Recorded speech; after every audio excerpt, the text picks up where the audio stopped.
They are siblings from a family of 9 children and 2 of only 3 left. Born on the beautiful settlement of KEMPS, Bahamas in the early 1940s to Thomas and Eva Miller, they reminisce about their early lives in Camps Bay, a time when fishing and farming fed the community.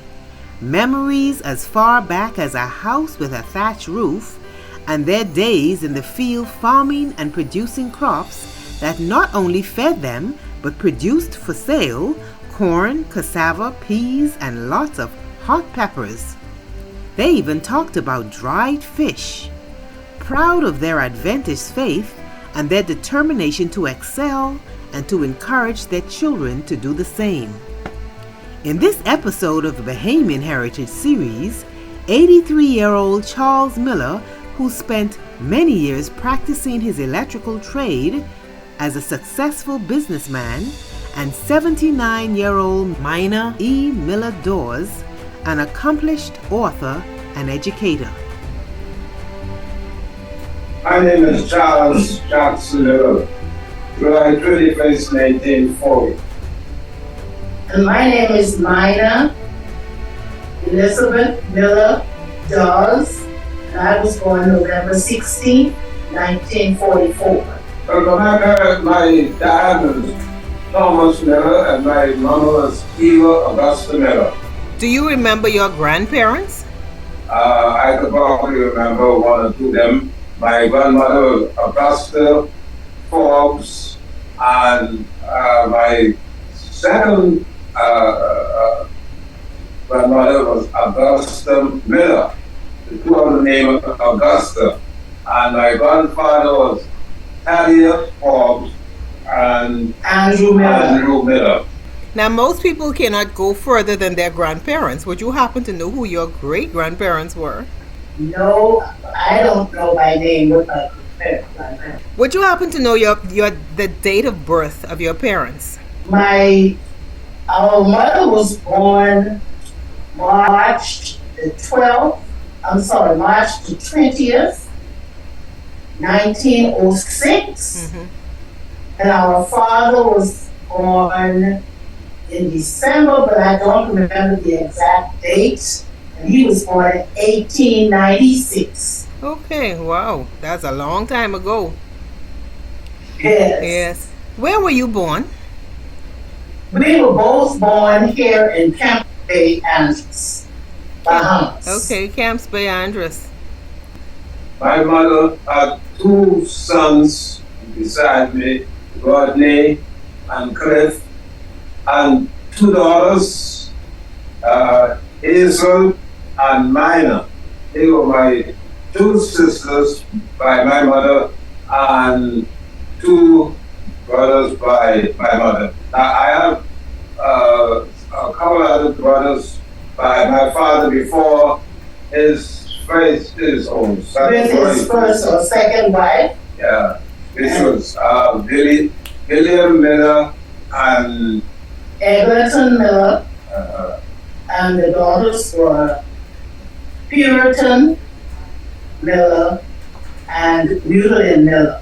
What about your parents? Do you have aunts and uncles? Did they have siblings? They had lots and lots of siblings, especially my mother. Okay. She had lots of aunts and uncles, and we had some on my father's side as well. My father only had 1 sister, but he had 6 brothers. Can you remember the house that you lived in as a child? Yes, I can remember 2 houses. Okay. The first house I can remember was in my grandparents on my mama's side. There was a house in their yard that we lived in. Okay. And then after that, when I was about 6 years old, my parents built a house in a part of Camps Bay called Ashtown, and we lived there until I moved on to Nassau. Okay. Now, there was another house before those 2. I can't recall living there. I don't know if my brother can. yes, I lived in my grandmother's yard. There's a really called attached house, flat roof. because that's the best we had at that time. When we were living in the same yard with my grandmother when we bought the house right next door. The second house, we thought that was such a big house until we grew up and went to Nassau and realized that, hey, this house is not that big. But Daddy built that house and he put shingle roof on that. Oh, we thought the cats really out there. Was your home near the sea, or can you describe the surroundings? Like, what was it like? Did you have neighbors? When I was growing up and living in my grandmother's house, that was right on the beach. You just think of it, but I mean, doing swimming in the beach with the sharks and the barracudas and whatever right there. That was fun growing up as a boy. Actually, that house was so close to the beach that I recall as a child, we had a hurricane, and they had a well in the yard that we got water from. And after the hurricane was over, there were shells in the well. Wow. Wow, that's interesting. Were there any major damage at the time, and did anybody get hurt, or? I don't recall any hurricane where anybody got hurt. Okay. Some damage to homes, but other than that, no. Do you remember some of the people who lived around you, like names of neighbors or friends or family? Yes, I had my uncle and aunt, my uncle named Melvin, and my aunt named Gwendolyn, and we had Ruth and Sybil, and I had my uncle named Dudley and Joseph and Alexander. And we had Auntie Nora, who was Daddy's sister, and her husband, Uncle Irvin. And our brother, Daddy had named Richard. We called him Dad Nick. And we had another uncle we called Brother T. His name was Timotheus, but we called him Brother T.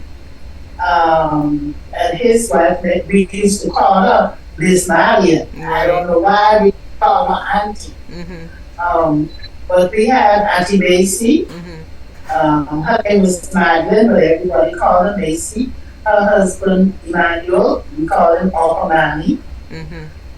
So we had lots and lots of uncles. And we also had other neighbors like Cousin Blossom and Cousin Mindle and Cousin Dreamy and Cousin Nell. We called everybody cousin because during our time you couldn't call adults by their names unless you had auntie or uncle or cousin in front of you. We had a special niece who we called Auntie Missy. Yes. She was a favorite children nicest that be responsible for when the baby born. And when you have a niece by the name of Missy, you feel good because she was very important. Talking about babies being born, I assume you didn't have a hospital. Did you have a clinic back in those days? No, we just had midwives. All the children born right home in the house. So you had a midwife on the island? Pardon? You had a midwife on the island? Yes. Yes, so we called them our grannies. When they delivered the baby, that's my granny. So was there a doctor there? No? No. Okay. If you wanted a doctor, you had to go to Nassau. What church did you attend? But all my days, as far as I can go back, I attended Seventh-day Adventist Church. Okay. That's all my father and mother taught us, and even up to today, that's the blessed church of my favorite. Yes. I didn't realize that you were Adventist from then. So what about you said your parents were Seventh-day Adventists? Yes, they were. Were their parents Adventists? My grandmother on my mother's side was Seventh-day Adventist, but the grandmother on Daddy's side was Baptist. It seems like you named so many neighbors. It seemed like there was a lot of people. So what was Andros more populated than you would say? Well, at the time we had a lot of relatives and family. The church used to be full all the time when I was a boy. Right. Even though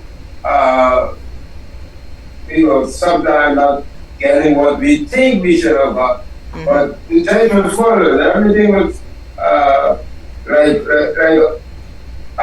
what used to happen then on a Sabbath morning, we'd get up and carry bread to each household. Got a hammer full of bread, and your mama would say, go carry the bread to brother so and so, and let me know how she doing when you come back. So when I go out and come back, I have to be able to tell mama how my cousin or my aunt doing, because I have to ask that question. Okay. The population of Andros nowadays, I think, may be what? Around 10,000 people? Am I correct? I am not aware. Okay. Most of the people that I have interviewed on family islands tell me that the population was a lot bigger when they were growing up. And I guess it's because so many people have migrated to Nassau looking for work. You know, back in the day, people pretty much settled on the island because they had a way of sustaining themselves with the fishing and the farming. So what did your parents do for a living? My mother, on her birth certificate, I noticed that it says farmer. On my father's birth certificate, it says carpenter.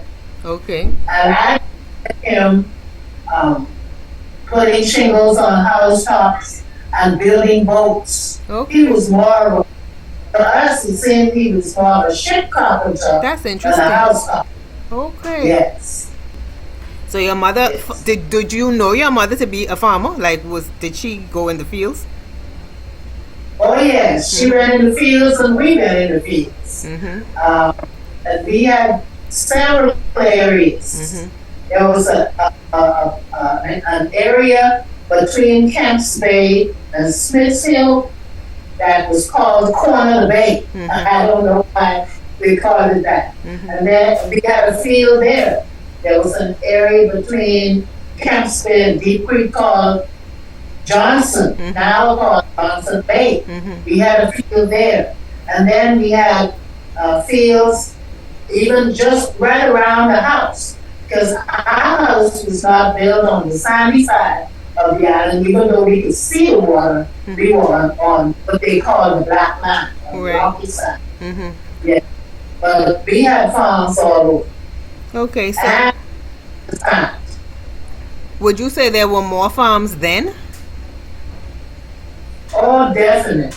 Go ahead, Charles. Definitely, there were farms. I as a boy, we had our own little farm. At 15, we go and build our own farm, or make our own farm. Me and, let's say, my friend's cousin, we go to the little farm and oil in the morning and carry the pot, can pot, and we make our own fire and make our own food and all that. So, yeah, we even though Mama had a farm, me and my first cousin, we had our own little farm, but we go and take care of. So we call the men used to go out and they would say, we're going to cut bush. Okay. They would chop down the bushes and make a clearing and then plant corn and cassava and peas and don't leave out the pepper. The hot pepper. We had lots and lots of hot pepper and we would, Mama would send us, when the peppers begin to ripen, we would pick those red peppers and bring them home and dry them and beat them into powder, take out the seeds, put that pepper powder in soda bottles. Send them to Nassau. Right. That was school clothes money. Wow. That must have been a lot of pepper, right? Oh yes. Mama would say, you have to pick a plant before you go to school. So we get up early, And we go out and pick our peppers, bring it home. So you named some of the crops already that you farm. Did you sell other crops as well to Nassau? Oh yes, pigeon peas. We do a lot of pigeon peas. When the pigeon peas was dry, we would gather them, put them out in the sun on maybe a boat sail or a big spread. Let them dry and they get hot. Then we put them in crocus bags and beat them in a paddle. They have what they call finers. We put them in the finers and shake them around. We say you riddle in it. And you take off all the leaves or the shells. And you have the pigeon peas and you throw that up in the finer and all the dust and dirt would come out. And we would put that together. So you have a certain number of quarts of pigeon peas. My parents and friends around it did get permission from my mother to come and plant bean for them, because when I plant the bean, they come in abundance. So I used to be going from one place to the other, just planting bean for people so they could have a whole lot. And they would say,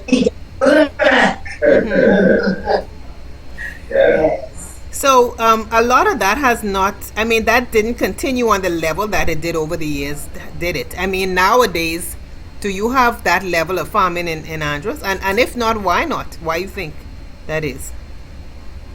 Well, they don't have, matter of fact, they don't hardly have any farming per se.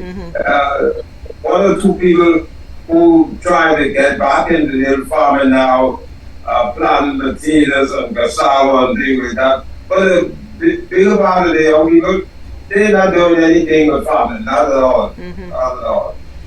While the average family no longer farm extensively in South Andros, there is currently in North Andros the Bahamas Agriculture and Marine Science Institute. The institute offers teaching and training to provide the professional and technical qualifications necessary for various branches of agriculture and marine resources, and to provide strong academic training and extensive hands-on orientation in crop and livestock production, farm management, environment conservation, agribusiness, and management of marine resources.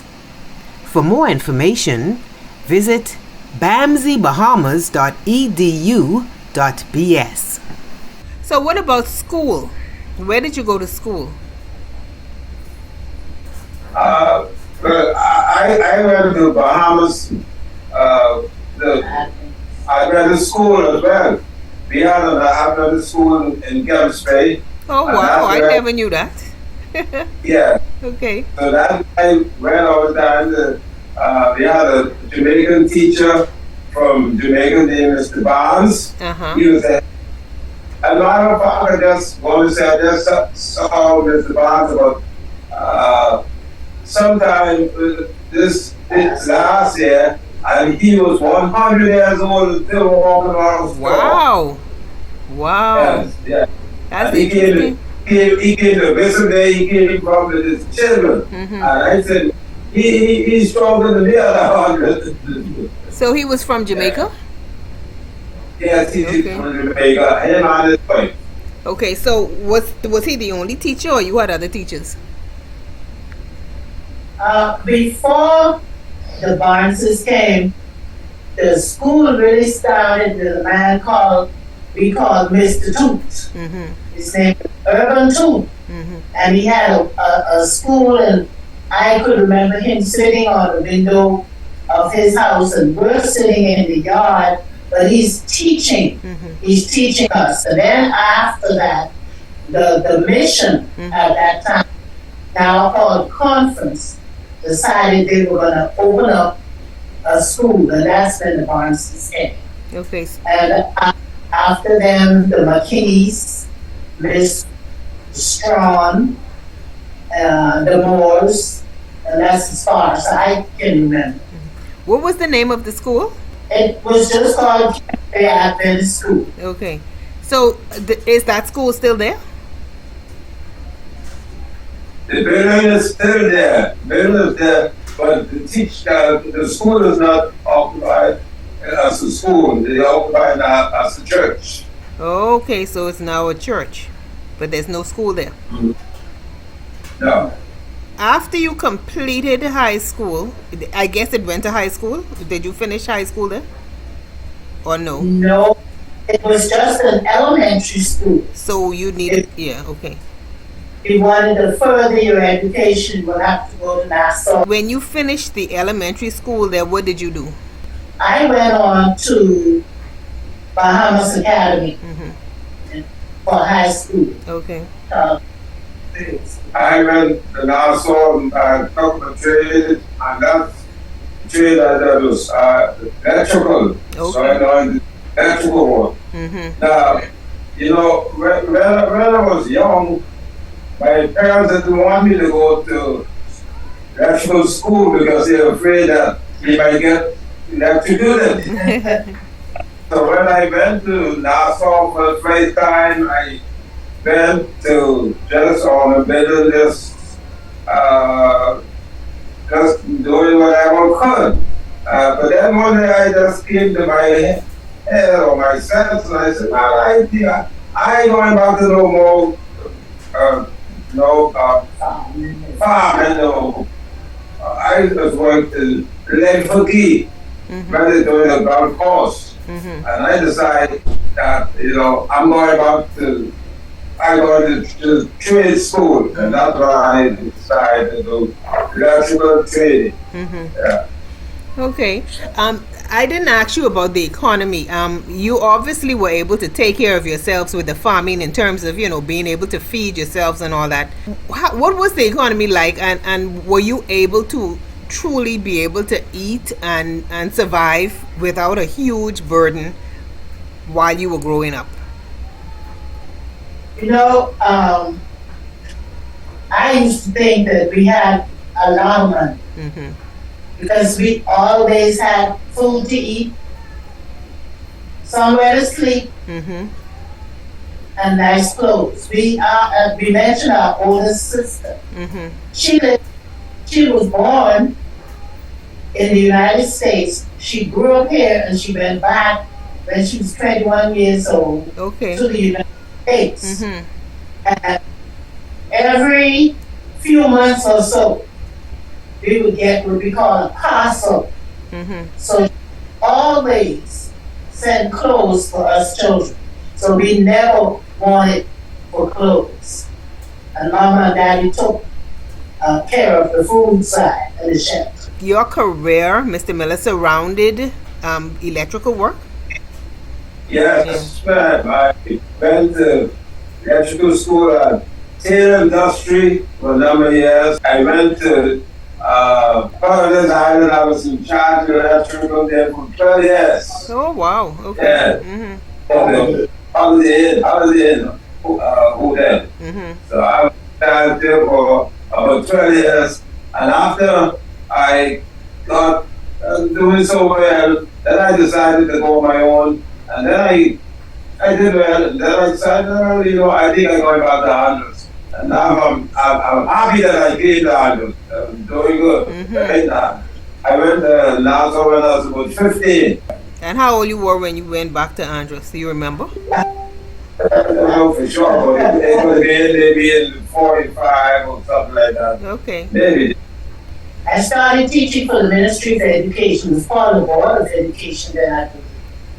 I worked at Western Junior up on Market Street for about maybe 3 years. Then I went to the Teachers College, finished the Teachers College, and at that time, you know, the Teachers College was collaborating with the University of West Indies. And if you came out of Teachers College with what they call an endorsement, oh, that was high stuff. So I came out of the Teachers College with an endorsement from the University of the West Indies. I taught school for a few years after that. It's still in the Ministry of Education. Then I decided to go away to college. I had friends who had gone away to school. The Roach family, Right. Arthur and his Bonita, they were in Nebraska at Union College, which is an Adventist college. It's now a university. And they encouraged me to come over to Union College. It's a good school. So I went to college, and I studied for a little while. The money kind of dwindled out. I came back home, taught school for another year or two. Went back to Union College, met my husband in Africa. Went back to Union College and finished. And then, as a matter of fact, the government gave me an in-service award for the last 2 years. Okay. And that's how I got the money to finish college. After that, I came home and you had to work off the money that they paid Right. for you to go to school. So I worked, and then my husband and I decided we were going to move to the United States. Okay. So I knew Nebraska, that's where we moved, whole country. But we lived there for a while, and then after a few years, we moved to Texas, hot country. And now still live in the area of Dallas, Texas. Oh, wow. Our little town called Cedar Hill is about 10 miles outside of Dallas. And I taught school in Dallas for 31 years. 10 years as a classroom teacher and 21 years as a school administrator, dean of instruction, and assistant principal. Okay. Before we left Nebraska, though, I did go to the University of Nebraska and acquire a master's degree in education. I went to Texas, and they told me, well, you can't be in administration unless you do some administrative courses. So I did postgraduate in administration at Texas A&M. No, my husband's from Jamaica, and his name is Byron Miller-Dawes. Okay. Yes. Yes, he lived here in Nassau for a few years. My wife was a teacher. She's from Cat Island. Oh, she was from Cat Island. Okay. What was her name? Ina Clem. We're talking about the mail boat. I guess it essentially served the island just like it does now. Do you remember how often it came? When I was there, the boat used to come like maybe once a week, I perhaps I can remember, because it would leave from where I live to go to Fresh Creek. So you sleep over on Fresh Creek, and the next day you go into the house. So it used to take it 2 days. Took the whole island. Yeah.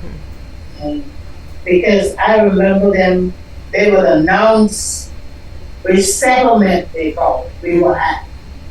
Would be, we go Mangrove Key, we would go Stafford Creek, we would go Stafford Creek, we would go Fresh Creek. Okay. Nicholstown was the last stop. And everybody happy when they hit Nicholstown, because we were almost in Nassau now. What did you depend on the mailboat to bring? Well, the flour was about the flour and the rice. Flour, rice, and that was a thing so much, but meat and stuff, because we have a lot of fish, and a lot of people used to have goat and chicken and what have you.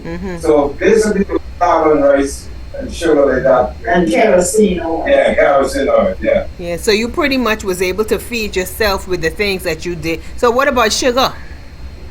Sugar too, yes. Sugar was available as well. Mhm.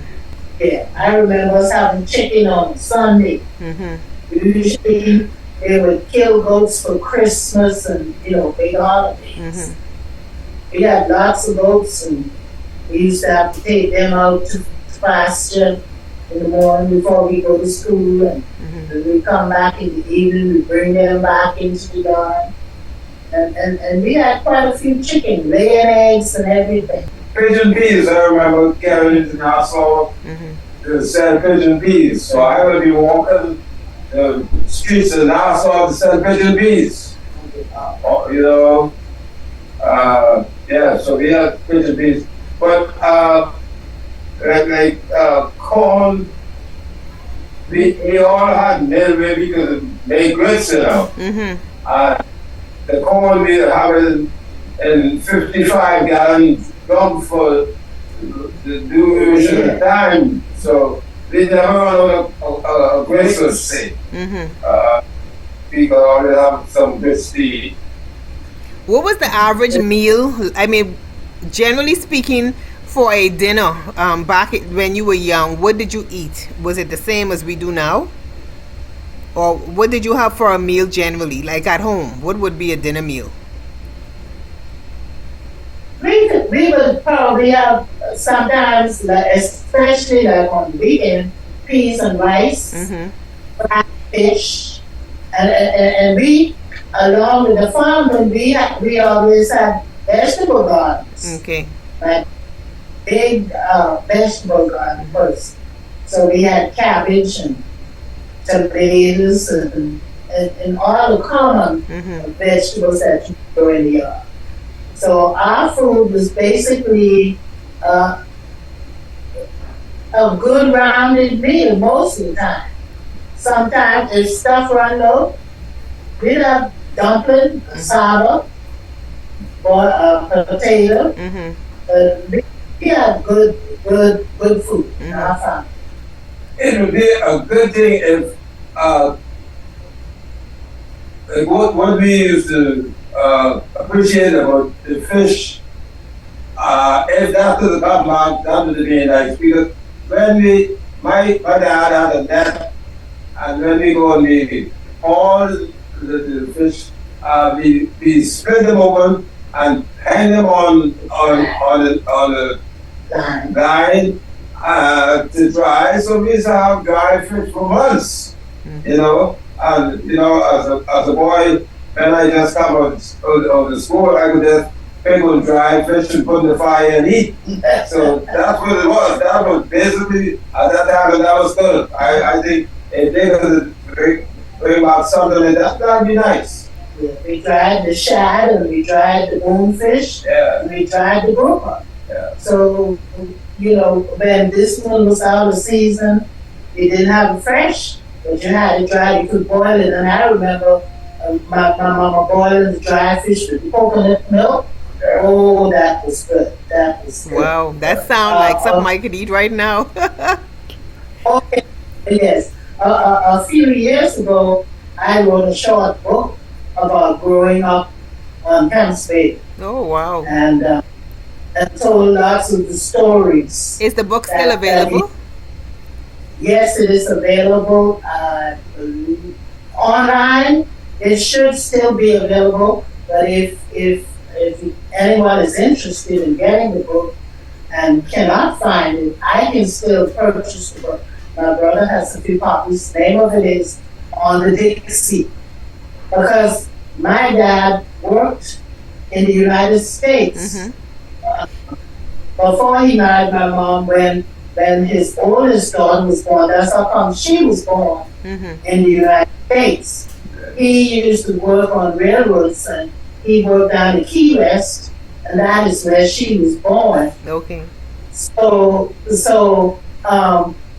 he heard about the Dixie. In the United States, there's a road called Dixie Highway. Uh-huh. And he came back to Andros, he named our little dirt road the Dixie. Mhm. And so when I thought about sharing some of the things that we grew up with, I said, I'm going to name this book On the Dixie. I can say that from the humble beginning that we had. My father my mother was disciplinary. My father was the calm Christian Adventist preacher. Mm-hmm. And we grew up as a family to love one another. Mm-hmm. And we have and still, and we had and still have a really, really close bond in our family. Mm-hmm. There were 9 children. Right. Now it's just 3 left. Wow. My sister Hazel, Mm-hmm. Claire, Yes. she's the oldest. Mm-hmm. And my brother Charles he's now the middle child. Mm-hmm. And I'm the young. My brother Wycliffe Miller, who was on radio station. Okay. Yes. He was the youngest child. Okay. I'm the youngest. Mm-hmm. What advice would you give to young people today based on your own experiences? My advice would be set your goals early. If you decide when you are a child, this is what I want to be, more times than not, that is what you will be. Mm-hmm. But if you wait until you finish high school and I don't know if I want to go to college or I don't know what I'm going to do, you might make yourself a failure. Mm-hmm. But if you plan early, save your little money. If you get some money, save as much of it as you can. Don't buy the most expensive telephone just because you see your friend with one. Mm-hmm. Try to be kind, especially to seniors. Mm-hmm. Those people can give you good advice and they can sometimes even help you. I had a niece to come visit me the other day and she said, you know what, Mina? I remember at Grahamstown Church when I used to come with my mom. I remember those little envelopes you used to sit with. Mm-hmm. And I said, I'm so glad you remember. Yeah. Because I didn't even remember. Mm-hmm. So take care of your body. Don't put all kind of dirt and drugs and read. That's the main thing. Mm-hmm. If you want to be somebody, read. Mm-hmm. It'll be a good experience for you. And when you make a plan, read in the area. I have a niece right now who is a doctor. She decided she wanted to do computer stuff. Mm-hmm. But I can't. Mom, you need to go to medical school. Mm-hmm. Listen to the others. She listened to me. She's a doctor. Yes. She's a doctor. Mm-hmm. My own daughter went to medical school. She's a doctor. And she had finished before my niece Vanessa. Mm-hmm. And I said, you're just as smart as she is. Yes.